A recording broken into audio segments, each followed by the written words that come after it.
So when I joined the Marines, I already had my legal resident alien status and everything. And I joined because I'm a protector. I'm a lover, man. I'm not a fighter. But I also understand that sometimes to protect the ones you love, you got to fight. That's the reason that I joined the Marines, because I wanted to be one of those Marines that protected my neighborhood. My dad's Army, my mom's Navy. She had she still has her green card, and there was some stuff that she had a less than honorable discharge. A long story. And that kind of left a sour taste in her mouth, you know. She loves America, but, you know, maybe not so much to the government. You only went for 2 years. What happened? I was having a hard time with my command. I was being targeted a little bit for green brown. And growing up with a chip on your shoulder, always having to protect yourself from everybody else, being called a wetback is something that I always lit me up real quick. And it wasn't good. I was always fighting. My commander was white, and he wouldn't do anything personally. He would tell his little sergeants and corporals to come mess with me. And when I would beat them up, I was out of control.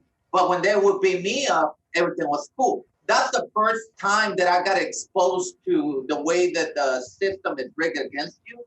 But I was too young, too angry, and too fucking dumb to understand it at the time. When I would beat them up, right away they would bring me up on charges, or they would make some up.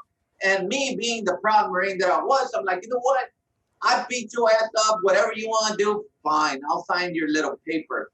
But I made you my bitch. You know, that was the mentality at the time. I mean, if you come from the streets, maybe you've never even seen you've never had a white man talk to you in any kind of way. And then you go to the Marines and somebody's like, you know, happened to my brother too, you know, you fucking spick, blah, blah, blah. They try to break you down so that, you know, in the heat of battle, they can just tell you to go there and you don't even think. You're a dog, you know, you're a devil dog. You just go. But yeah, if you come from the streets, somebody calls you out your name, you know, fuck this uniform. We're going to handle this because all I have is my self-respect. You know, you're going to respect me.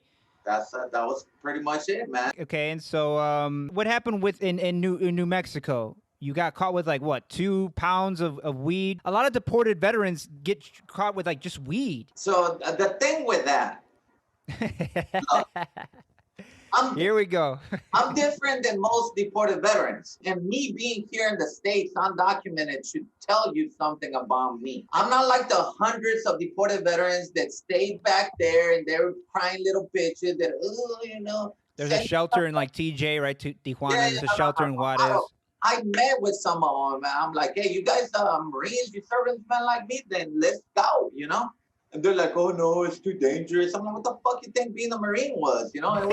I don't understand it. So when they were like, oh, it's too dangerous, I'm like, whatever, man, I'm going. My family's over there. That's where I need to be. And it's just the mentality that I have as a Marine is different than most people. You pled guilty to the 30 pounds because they were going to let you off, right? But I guess when you plead guilty, that takes away your residency.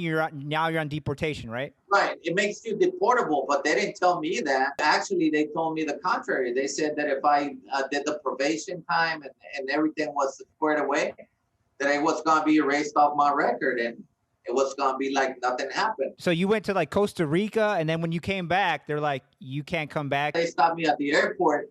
And they're like, oh, is this you, Cesar Lopez? I'm like, yeah, that's me. And they're like, well, he said that you're a criminal here and that you're a threat to the nation and you're not allowed to come back in. Wow. How the hell am I a threat to the nation? I'm a Marine, you know. There's nothing I love more. I had 3 wives. I only got 1 country.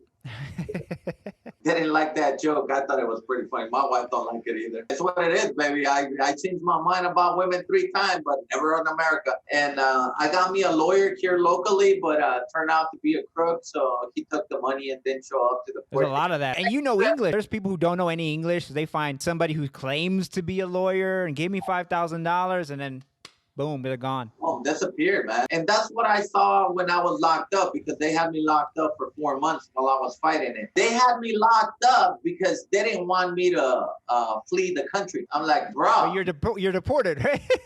I'm fine. How the hell you going to keep me locked up because you say that I'm going to leave the country that's what you're charging me with. Right. That's like being kicked out of a bar and they keep you in the room for fucking hours. The system protects itself like, damn, dude. It's a beautiful system to once you're a part of it, the one pulling the strings, you're protected. But if you're one of those that is getting their strings pulled, being undocumented and not having a voice, it sucks, man. Because all they got to do is just ignore you. Because in reality, you don't matter. That's the crazy thing about it being a deported veteran. You don't exist to the U.S. government, and you really don't exist to the Mexican government. You served in a foreign army. So you got pardoned, right? So that's out of the way. But now you're deportable because you crossed again illegally? Yeah, that's pretty much it. I created myself another problem by coming back. Everything that I've done it's been a conscious decision. When I crossed that border, I knew that I was, I could go to jail. I could die. How'd you cross? I crossed through Tecate, through the mountains there. It took me 3 days and 4 nights. By yourself? Yeah.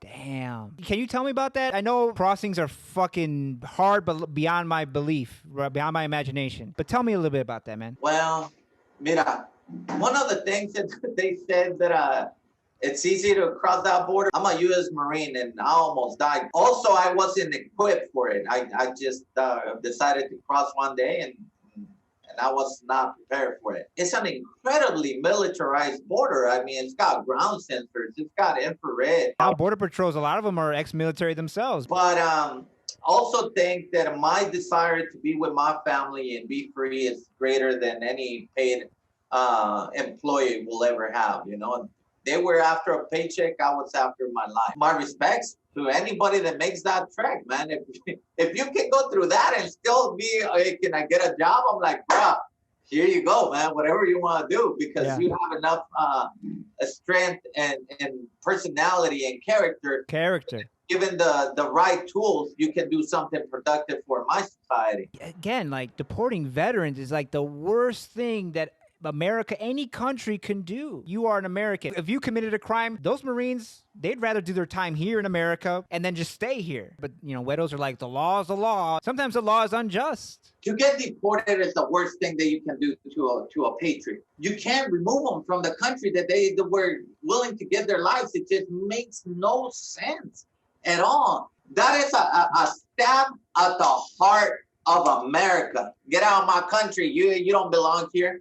After we already willing to die for the country. And it's offensive to me in so many ways. As a person, as a member of this society, as a person, as a citizen being governed by this system, I'm ashamed of it. And I need to change it for me to have a peace of mind and me go about my regular everyday life of being an electrician. I need America to recognize that deporting veterans is against our American values and period. That's it. You fix that, and then we can go back to arguing over all the other bullshit that we're arguing over right now. But one thing that every American should be able to understand and get behind is that you cannot deport a person that was willing to give their life for you.